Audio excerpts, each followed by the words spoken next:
Salut tout le monde, comment va? C'est Lord Vendetta avec vous, j'espère que tout le monde va bien, j'espère que tout le monde passe un merveilleux mardi. Salut à vous tous la famille. Donc une autre vidéo statique pour vous. Avant d'aller plus loin les gars, je vous le dis, je vous le répète, venez dans le Discord, venez dans le Discord, venez dans le Discord. Il y a énormément d'argent qui se fait en ce moment même dans le Discord. Je n'essaie pas de vous influencer, chacun fait ce qu'il veut, il n'y a aucun problème, vous êtes vacciné, vous êtes responsable, vous êtes... Voilà quoi. Mais la communauté, elle est là pour vous. Ok, donc il y a énormément d'argent qui se fait, il y aura énormément d'argent qui va se faire sur le moyen terme et sur le long terme. Il y a toujours quelque chose, tu vois. Donc si vous cherchez une communauté transparente, honnête et qui est droite et qui s'entraide jour et nuit, 24 heures sur 24 et 7 jours sur 7, viens dans le Discord et le lien se trouve dans la description sur chacune de mes vidéos. Ok, juste Dent par exemple, vous connaissez Dent. Juste Dent par exemple... il y a deux personnes en ce moment qui sont assises sur 460% de gains. Il y en a une 460 et la deuxième 360. Et c'est que le début et Dan va monter encore plus. Donc, des live streams privés, des analyses techniques, des pépites, des opportunités crypto chaque fois, de l'éducation, tout ce que tu veux. Énormément de choses sur plein de sujets différents. Donc vraiment... si ça t'intéresse, le lien il se trouve dans la description sur chacune de mes vidéos. Donc, on commence live et comme vous le voyez avant d'aller plus loin, donc on a notre fameux Bitcoin qui est en train de pomper.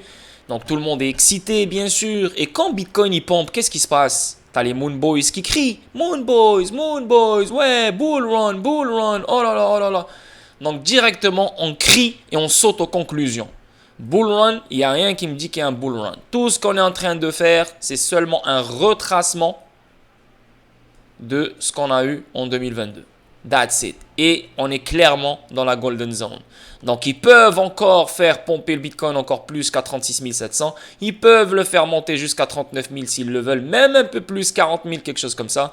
Mais c'est du court terme et le court terme ne sert absolument à rien parce que le court terme il sert à manipuler et à confondre les gens sur la grande image. La grande image elle ne change pas, il faut qu'on chute. Ok, maintenant pourquoi on a le pump? À cause des Bitcoin, ETF. Ok, c'est pour ça qu'on a le pump. Et là maintenant les gens qu'est-ce qu'ils font? Ils sont en train d'acheter la rumeur. Tu vois, ils sont en train d'acheter les rumeurs comme quoi les Bitcoin ETF seront approuvés par la SEC. Maintenant, l'argent intelligente, elle est de côté. Elle est vraiment sortie. Elle n'est plus là. Pourquoi? Parce qu'on est vraiment dans le top. Comme je vous ai dit, ça peut monter un peu plus, mais on est littéralement dans des zones de revirement. Donc, l'argent intelligent n'est plus positionné. Là, c'est juste les gens qui FOMO, les gens qui s'excitent, les gens, etc., etc. Pourquoi? Parce que les teneurs de marché sont en train de les exciter. Les baleines sont en train de les exciter avec ces bougies vertes. Ok? Donc là, maintenant, il y a des longues qui vont s'ouvrir. Il y a des positions haussières qui vont s'ouvrir. Pourquoi? Parce que les gens pensent que les Bitcoin ETF, c'est une nouvelle haussière. Donc, on va littéralement, à partir d'ici, aller chercher un nouveau all-time high. Chose qui est totalement fausse. Et je vais toujours rester contre. Voilà. Pourquoi? Parce qu'on achète les rumeurs en ce moment. Et c'est quoi les rumeurs? Les Bitcoin ETF seront approuvés.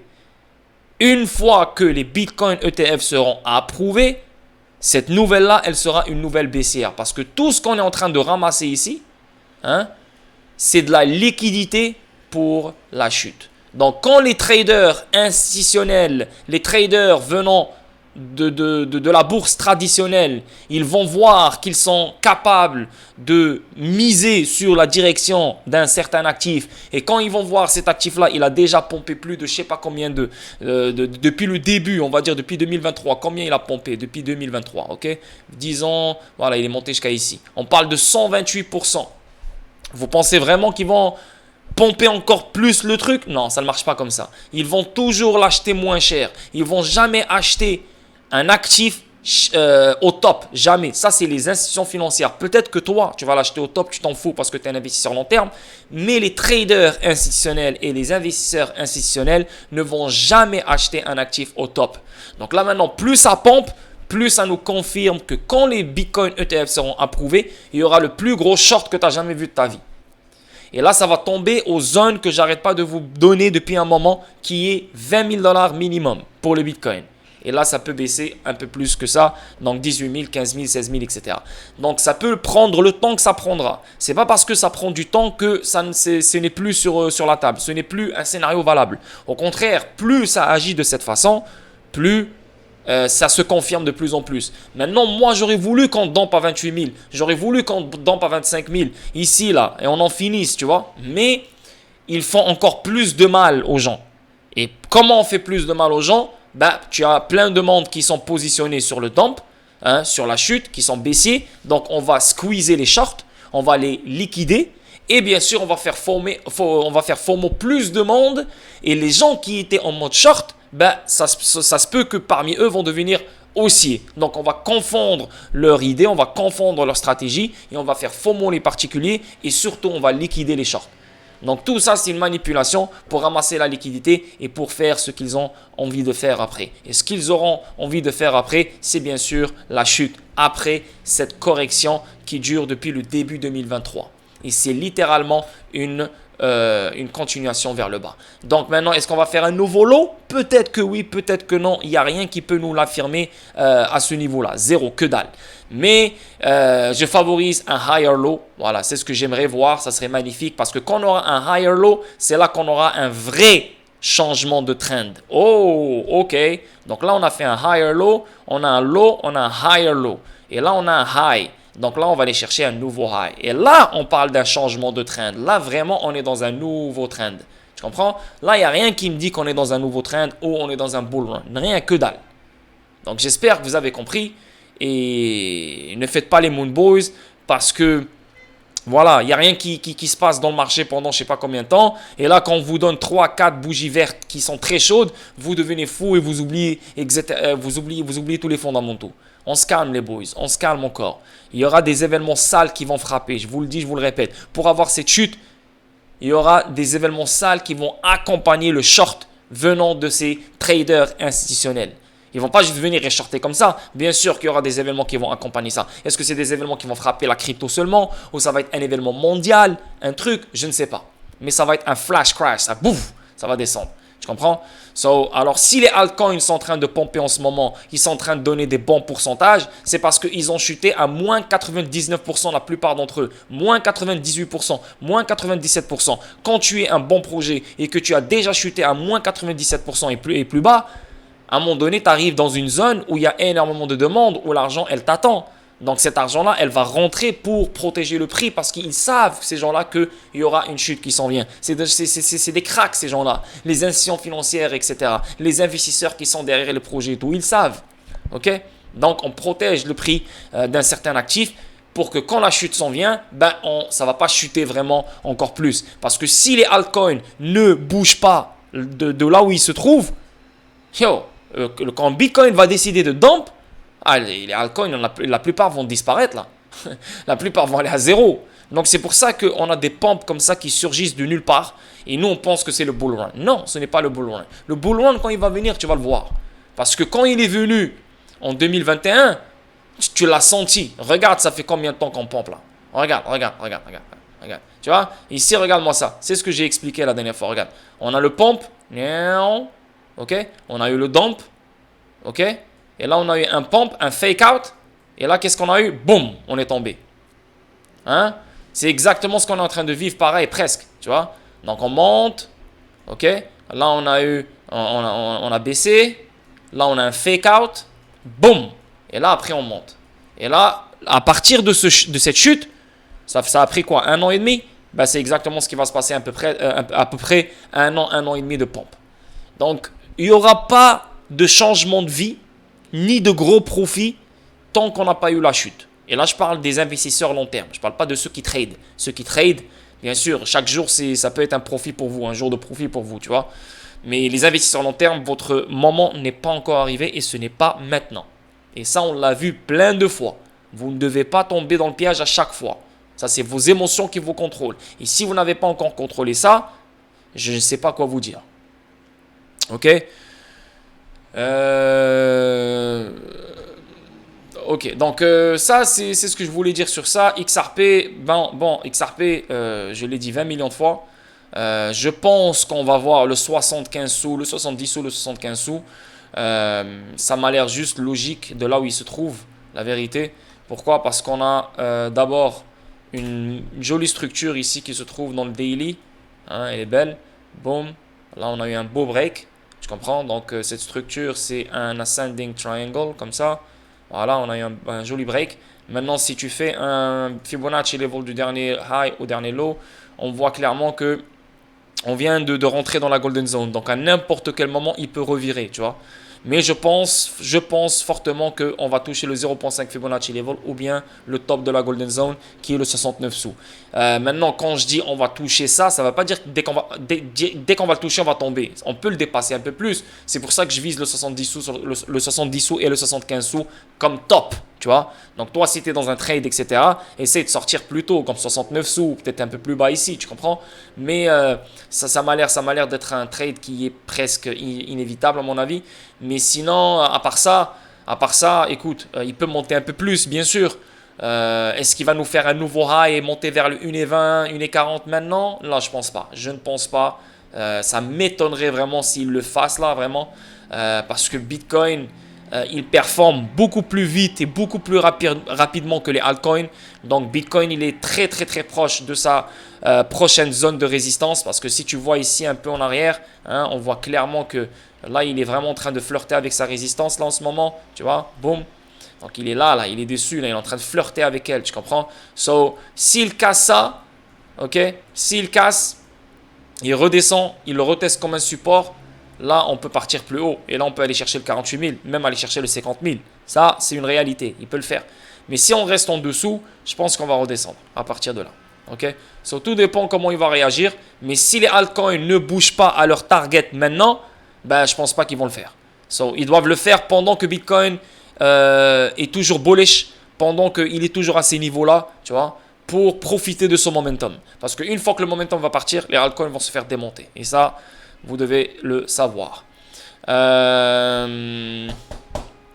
Quoi d'autre encore? Donc voilà, c'est tout ce que j'ai à vous dire sur ça. Sinon, le dollar, moi je pense fortement que le dollar va continuer sa route, à mon avis. Il a eu un petit retracement, ouais, mais je pense qu'il va continuer. Je pense, je ne suis pas sûr à 100% de moi là, mais je pense que il va faire un autre run. Et s'il fait un autre run, c'est le target que je vous ai donné, que je vous avais donné la dernière fois. On parle facilement de 108.78, même un peu plus, ok? Donc ça, c'est la zone que je cherche pour le dollar et ça va être intéressant. Pourquoi? Parce que bien sûr, est-ce que ça va coïncider et ça va être en parallèle avec la chute qu'on voit venir dans la crypto? Peut-être. On va voir comment ça va se passer. Mais on voit clairement qu'il y a une décorrélation incroyable ici. On voit déjà le Dow Jones qui est décorrélé avec la crypto, chose qui ne l'était pas avant. On voit clairement que le Dow Jones, il est baissier ici, il n'a même pas bien performé, mais on voit que le Bitcoin, il performe bien. Pourquoi? Parce que on parle d'un truc qui touche précisément la crypto, qui est les Bitcoin ETF. C'est pour ça qu'on est en train de pomper, ok? On achète la rumeur et on vend les news. Donc là, en ce moment, si tu penses qu'on est dans un bull run et si tu FOMO en ce moment et tu penses que c'est fini, tu es littéralement dans la zone de l'achat de la rumeur.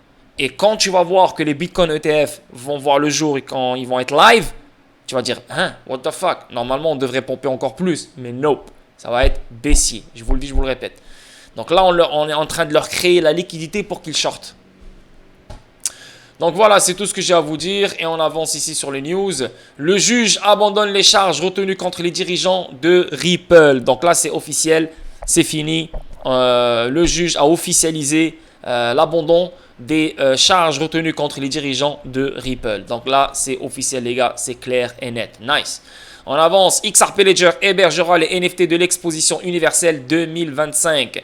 Emi Woshikawa, vice-président de la stratégie de Ripple, partage une annonce massive pour le segment XRP Ledger NFT. L'Expo 2025, l'un des événements les plus attendus au monde, qui devrait se tenir en avril-octobre 2025 à Osaka, au Japon, émettra ses jetons officiels non fongibles sur XRP Ledger.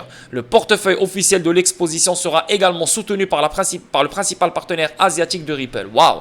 Donc là, on parle de l'Expo 2025 à Osaka, au Japon. Vous le savez qu'au Japon, ils sont obsédés et accros par XRP. Là, ils adorent. SBI Holding, Mufk Bank, et d'autres banques aussi. Tu vois, ils adorent XRP. Obsession incroyable. Donc là, maintenant, on a une expo. Avril-octobre 2025 à Osaka, qui émettra ses jetons officiels non fongibles sur l'XRP Ledger. Donc là maintenant il va créer des NFT, si je comprends bien. Donc il va émettre des jetons, pas des NFT mais des jetons. Donc voilà, il va créer des jetons qui seront utilisés dans cette expo, ou ils seront utilisés pour je sais pas quelle autre utilité encore.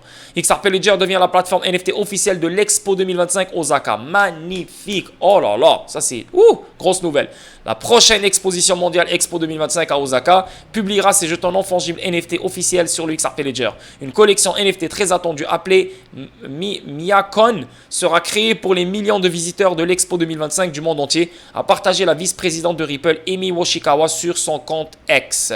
Techniquement, la nouvelle version de NFT est un projet conjoint de SBI VC Trade et SBI NFT, deux unités du géant asiatique de l'économie numérique SBI Holding. Les jetons seront dévoilés en mai 2024, un an avant la grande cérémonie d'ouverture de l'Expo 2025 à Osaka. Magnifique. On estime que les NFT seront débloqués pour plus de 28,2 millions d'invités attendus à l'événement au Japon. Les NFT MyCon seront parfaitement intégrés aux activités et au programme de l'exposition. Rappelez-vous aussi que il y a un jeu qui s'appelle FIFA quelque chose. Il y a eu 488 000 NFT frappés en je ne sais pas combien de temps. Et le XRP Ledger, vraiment, il devient de plus en plus la plateforme privilégiée pour les NFT. Pourquoi? Parce que c'est des NFT qui touchent les particuliers. Et quand tu as une plateforme qui te permet d'avoir zéro frais presque, ben frérot, c'est la meilleure plateforme qui va accueillir le plus de projets, le plus de ce genre pour créer des NFT, pour les vendre aux particuliers ou bien pour les donner, etc. etc. C'est magnifique ça. Les gars, c'est ce qu'il faut suivre. Le développement du XRP Ledger et pourquoi le XRP Ledger devient de plus en plus privilégié. Plus tu suis ça, plus tu sais que XRP devient de plus en plus une valeur sûre. Il est déjà une valeur sûre. Donc, SBI Holding prend en charge le portefeuille d'actifs numériques de l'Expo 2025. L'édition spéciale limitée de Miyako NFT sera présentée à tous les visiteurs de la cérémonie d'ouverture hors ligne indique Yahoo Japan. En outre, SBI Holdings, allié de longue date de Ripple, parrainera le développement et la sortie du portefeuille officiel de crypto-monnaies de l'exposition, un peu comme les NFT. Il sera intégré au programme de l'événement. Jusqu'à présent, il existe plus de 3300 collections NFT sur le XRP Ledger. Au total, ces passionnés ont émis plus de 2 millions de NFT selon les données XP Market. Ah nice. Et moi j'ai 2 collections déjà, donc mes 2 collections font partie de ces 3300 collections NFT. Nice. Je suis content. Good. On avance. Le XRP Ledger Top Wallet émet une alerte urgente aux utilisateurs de Samsung. Donc là, si tu utilises Samsung et tu utilises l'application Xoom, fais attention, cette alerte est pour toi. Ok? Donc, le portefeuille XRP Ledger Xoom fournit une alerte urgente à ses utilisateurs Samsung. Dans un nouveau tweet, le portefeuille XRP Ledger mentionne avoir reçu des rapports des utilisateurs de Samsung Xoom, en particulier des utilisateurs de Samsung Galaxy S21. Donc, si tu possèdes un Galaxy S21 et tu as le portefeuille Xoom, fais attention. Ou si tu possèdes juste un téléphone Samsung tout court, fais attention. Il a été découvert que la mise à jour du système d'exploitation Samsung, publiée le 12 octobre, avait endommagé le magasin de données sécurisé Xoom Wallet, ce qui a empêché Xoom de s'ouvrir une fois la mise à jour appliquée. À la lumière de cela, Xoom Wallet exhorte les utilisateurs à ne pas installer la mise à jour Samsung sur leur appareil Galaxy S21. Donc, si tu as un Samsung Galaxy S21, ou si tu as un Samsung tout court, ne fais pas de mise à jour. Parce que si tu fais une mise à jour sur ton Galaxy S21 ou sur un Samsung, d'après moi je reste voilà, sur mes gardes. Si tu fais la mise à jour sur ton Galaxy S21, ben, l'application Xoom ne pourra plus fonctionner et tu seras dans la merde, surtout si tu as des XRP à l'intérieur. Faites attention s'il vous plaît. Avant d'appliquer la mise à jour, Xoom conseille aux utilisateurs de Samsung de vérifier s'ils disposent de leur clé secrète. Voilà, faites attention. Si vous avez votre clé secrète, vous pouvez récupérer votre Xoom et tout ce qui se trouve dans Xoom sur un autre téléphone. Donc, si vous n'avez pas votre clé secrète et vous avez un Galaxy S21 et vous voulez faire la mise à jour, ne la faites pas. En effet, après avoir installé la mise à jour Samsung, les utilisateurs devront peut-être désinstaller Xoom, réinstaller Xoom et importer à nouveau leur compte avec leur clé secrète. Ok, donc tu as juste à désinstaller et réinstaller. Bon. Si les numéros sont notés, les utilisateurs peuvent les réimporter. Si une incertitude persiste quant à l'exactitude des clés, ils doivent s'assurer de retaper leur compte avant d'installer la mise à jour Samsung.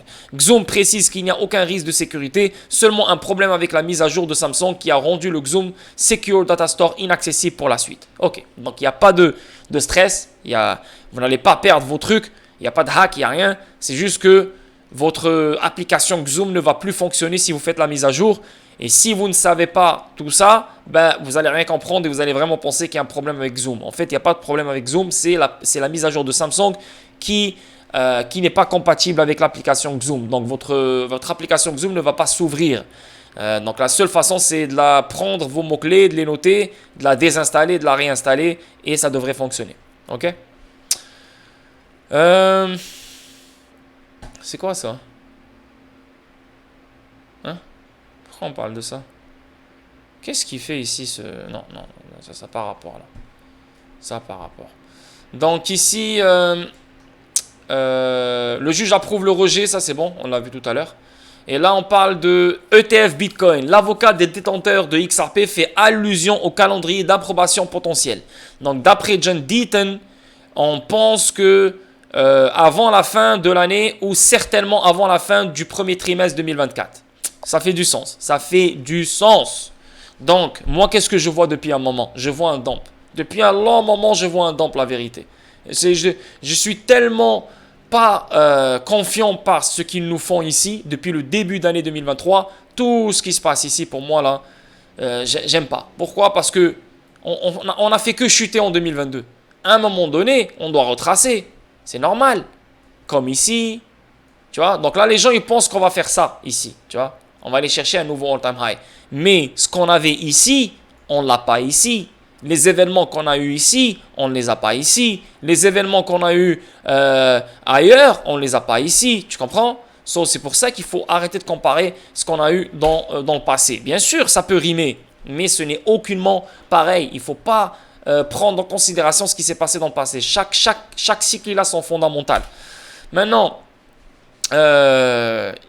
moi, je vois une chute qui s'en vient. Donc maintenant, ce qu'ils peuvent faire, c'est ou bien les ETF Bitcoin voient le jour début d'année 2024.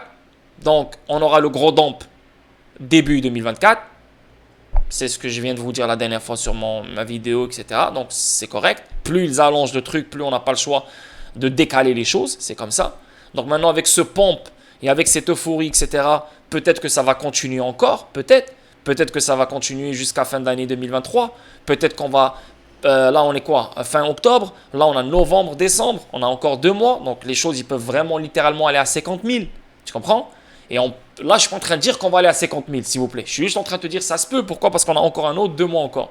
Donc, on peut retracer un peu pour remonter encore plus. Tu vois? Ça se peut. Tu comprends? Donc, si on a ce scénario, alors attendez-vous que le début 2024 sera sale, sera dégueulasse. Exactement comme on a vécu en 2020. 2020, c'était un début de merde. Et après, vers la fin, on a commencé boum, boum, boum, boum, boum, partir. Et en 2021, on a fait une explosion. Donc, on peut penser à la même chose. Et en plus de ça, on a l'année du halving, le Bitcoin. Ok? Donc, moi, je ne crois pas à ces conneries-là pour de vrai. Parce qu'il y a beaucoup plus de fondamental que le halving. Mais tu peux ajouter ça en plus, tu comprends? Sinon, ben on dump maintenant, on monte là maintenant. Et là, bientôt, je sais pas moi, vers début de mois de novembre, on commence à dumper. Et là, je sais pas moi, on arrive vers début d'année 2023, par exemple, janvier, mi-janvier. Et là, c'est fini, on a trouvé le bottom. Et là, on commence à partir de là. Ça, c'est le deuxième scénario, tu vois? Moi, j'aurais voulu qu'on dump ici, quand on était à 28 000, bordel, là, et on en finisse. Allez, ciao, pour que on commence à pomper début d'année 2024. Mais malheureusement, c'est pas toi qui décide, c'est le marché qui décide. Ok? Donc, plus ils allongent le pump et plus Bitcoin résiste, plus le dump viendra plus tard. Mais ne pensez pas une seconde que à partir de là, on va aller chercher un nouveau all-time high. Ça, les gars, je vous le garantis. Ok? Je vous le garantis. Sinon, je ferme ma chaîne YouTube. Voilà, je le dis live. Euh, donc, revenons à nos trucs. Donc, à ce qui paraît, ça va être fin d'année, vers la fin de l'année 2023, ou bien avant la fin du premier trimestre 2024, on aura une approbation des ETF Bitcoin. Et ça va être une annonce baissière. Voilà. So, à n'importe quel moment, l'annonce va sortir. Bah, dis-toi que ça va commencer la chute. Peut-être la chute va commencer un peu plus tôt. Donc, mais ils seront approuvés. Ils seront approuvés. À chaque fin d'un cycle baissier et à chaque fois qu'on s'approche d'un bottom, on parle de ETF Bitcoin. Et là maintenant, les ETF Bitcoin vont ramener des traders institutionnels traditionnels. Donc, ils n'auront pas besoin d'acheter du Bitcoin pour trader le Bitcoin. Ils vont directement dans leur truc appuyer sur un bouton short and long. Mais eux, ils ont tellement d'argent qu'ils peuvent impacter la direction du Bitcoin. Donc là, en ce moment, on est en train de manipuler, faire fondre les gens. C'est normal, c'est correct ce qui se passe. Une fois on arrive à une certaine zone, que eux ils décident quelle zone ça sera, donc le top, je parle du top, et ça va coïncider avec l'annonce des ETF Bitcoin. Et là, la chute va commencer. Pourquoi? Parce que ces gens-là vont se gaver en short, et là, ils vont avoir une zone de valeur qui est très bonne pour eux, et là, ils vont rentrer investissement long terme pour profiter du vrai bull run. Donc, aller chercher des nouveaux all-time high. Donc, ils vont faire encore plus d'argent. C'est ça, les institutions financières. Ils attendent. Ils patientent tellement que quand ils décident de rentrer, c'est pour niquer le game. Et c'est exactement ce qu'ils vont faire encore une fois. Donc, voilà, les gars, il n'y a pas trop de choses à dire. Bien sûr, il y a plein de choses à dire sur les fondamentaux, etc., etc. Mais voilà, quoi. Là, je voulais juste venir et vous faire une analyse technique sur ce qui se passe. Et voilà. Sinon, la SEC, le 9 novembre. Ouais, le 9 novembre. Il y a beaucoup de monde qui pense que le 9 novembre, ça sera une date du règlement. Encore une fois, je le dis, je le répète, on n'aura jamais une date de règlement. Chaque jugement qui sort d'une affaire juridique va sortir de nulle part. Le jugement sommaire est sorti de nulle part. Le rejet de l'appel interlocutoire est sorti de nulle part. L'abandon des charges contre Brad Garlinghouse et Chris Larsen est sorti de nulle part. Le règlement aussi va sortir de nulle part. Donc n'attendez jamais une date, s'il vous plaît. N'attendez jamais une date parce que ça ne sert absolument à rien. Le règlement va sortir de nulle part. Ok? So, le 9 novembre, faut pas s'attendre à un règlement parce que c'est pas parce que c'est une réunion de règlement qu'ils vont trouver c'est pas parce que c'est une réunion de règlement qu'ils vont trouver un règlement cette journée-là. Non, ils ont d'autres réunions encore et la SEC, elle a encore deux options à faire. Parmi ces options-là, c'est un règlement et l'autre option, c'est est-ce qu'elle veut faire un appel. Donc, si elle fait un appel et elle le perd, pauvre sa gueule. Pourquoi? Parce que elle va perdre contre Ripple et en plus de ça, elle va perdre contre les autres poursuites qu'elle va faire contre les autres compagnies crypto. Tu vois? Donc, elle va perdre beaucoup la SEC. Par contre, si elle règle avec Ripple, elle va gagner de l'argent, dans les 770 millions de dollars, et elle pourra s'attaquer aux autres cryptos. Pourquoi? Parce que elle a quand même réglé, tu vois. Elle a quand même gagné, tu comprends? Elle aura de la force, elle aura de la confiance. Tu comprends? Voilà quoi. Quoi d'autre? Quoi vous dire de plus? Venez dans le Discord, il y a tellement de choses à dire dans le Discord. Là aujourd'hui, il n'y a pas vraiment grand chose à dire. J'ai essayé de chercher les news, etc. En tout cas, pour moi, il n'y a pas vraiment grand chose, à part des nouvelles qui vont sortir au courant de la journée. Mais pour l'instant, la nouvelle du jour, depuis hier, c'est le pump du Bitcoin. Donc tout le monde, tous les yeux sont rivés sur le Bitcoin en ce moment. Voilà quoi. Là, je vous donne mon analyse technique. Il faut surveiller la zone du 36 000, 37 000. Cette zone-là, elle veut tout dire. Si on casse le 36 000, 37 000, alors on peut facilement toucher le 40 000, même aller chercher le 50 000 peut-être. Ok. Si on casse pas le 36 000, le 37 000, les gars, on va descendre à partir de là. Mais croyez-moi, la chute, elle va être en parallèle avec l'annonce des ETF Bitcoin. Donc, suivez la nouvelle des ETF Bitcoin. Une fois qu'on aura la date et une fois qu'ils vont dire c'est live, les gars, ça va être le ticket pour aller visiter le sud. Et en plus de ça, même si on monte, on va aller chercher quoi? Un lower high. Un sommet plus bas que le dernier sommet. Donc ça, c'est baissier. So, éventuellement, on va aller descendre plus bas. C'est normal. Et ça reste toujours une continuation vers le bas. Ok? Donc voilà les boys, prenez soin de vous. Je vous souhaite une merveilleuse journée. Et on se voit demain pour une autre vidéo statique ou tout à l'heure s'il y a des news importantes que je juge qui sont bonnes et je dois les partager. Ok? So prenez soin de vous, une bonne journée à vous et on se capte. Ciao!